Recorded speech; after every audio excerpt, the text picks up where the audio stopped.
Sir आज अपने पिताजी के साथ आए नामांकन के लिए 5वीं बार।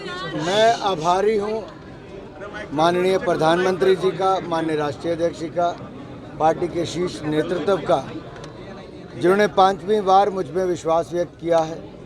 हमीरपुर संसदीय क्षेत्र से फिर एक बार भारतीय जनता पार्टी का उम्मीदवार के रूप में उतारा है। पहले भी 4 बार हिमाचल की जनता ने हमीरपुर से कीर्तिमान बनाया है और अब की बार भी भारतीय जनता पार्टी के कार्यकर्ताओं के परिश्रम और जनता के आशीर्वाद से जहां हमीरपुर संसदीय क्षेत्र को भी जीतेंगे, हिमाचल की चारों लोकसभा और हम देश में 400 सीटें जीतकर मोदी जी की सरकार बनाएंगे। जो आज से आप कैंपेन शुरू करेंगे चुनावी कैंपेन, पिछली बार आप 5 लाख क्या होंगे, आप 4 लाख से ज्यादा जीते, क्या इस पर रिकॉर्ड तोड़ होगा? कांग्रेस जिस तरह से हमलावर है कि बेरोजगार, भारतीय जनता पार्टी ने विकसित भारत का संकल्प लिया है और संकल्प से सिद्धि तक ले जाने के लिए मोदी जी की सरकार की स्थिरता, निरंतरता बहुत आवश्यक है। और देश की जनता ने देखा है कि कैसे पूर्ण बहुमत की सरकार बनाओ तो उसका लाभ मिलता है और 10 सालों में देश 10वें नंबर से 5वें नंबर की बड़ी अर्थव्यवस्था बना, अब तीसरी बड़ी महाशक्ति बनने की तैयारी है। हिमाचल की जनता के लिए क्या आज संदेश देने सर जा रहे हैं? हिमाचल की जनता से यही कहूँगा कि चारों लोकसभा सीटें जिताएं और मोदी जी की सरकार बनाएं। हिमाचल मोदी जी का दूसरा घर है। हिमाचल ने जो मांगा मोदी जी ने वो दिया है और मोदी जी के बिन मांगे हिमाचल ने भी हर बार चारों लोकसभा सीटें जिताई। सर पिछली बार आप 4 लाख से जीते थे, कि आपको लग रहा है कि इस बार रिकॉर्ड होगा जिस तरह का जन समर्थन आपको यहाँ पे मिल रहा है? देखिए, मैं कभी ये तय करके नहीं चलता कि कितने, ये जनता ही अपने आप इतना उत्साह, उमंग और जोश भर देती है कि हर बार एक नया कीर्तिमान बनता है। और इस बार भी आपने देखा विजय संकल्प यात्रा में उत्साह और जोश अद्भुत था, एक अलग ही नज़ारा देखने को मिलता था।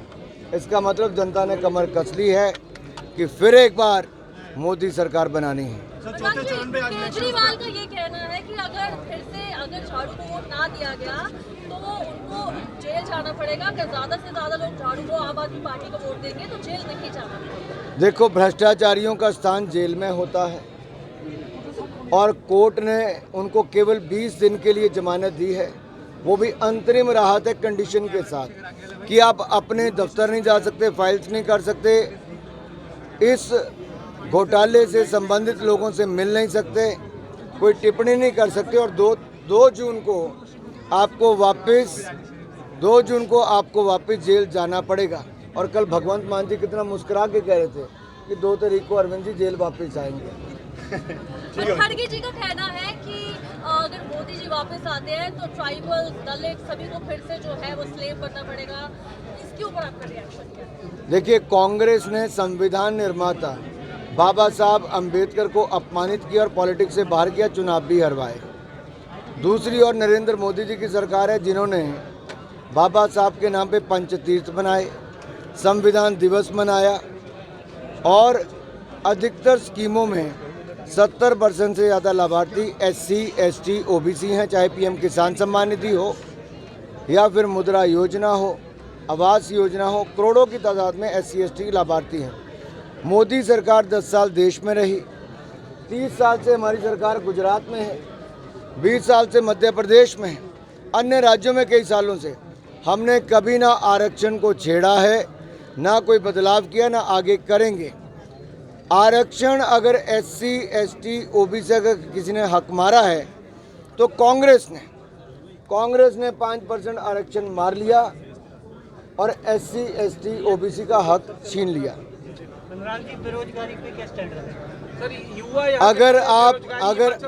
अगर आप पिछले कुछ वर्षों के आंकड़े देखेंगे, 2018 से 2024 तक 7 करोड़ 60 लाख लोगों ने EPFO में रजिस्ट्रेशन कराया।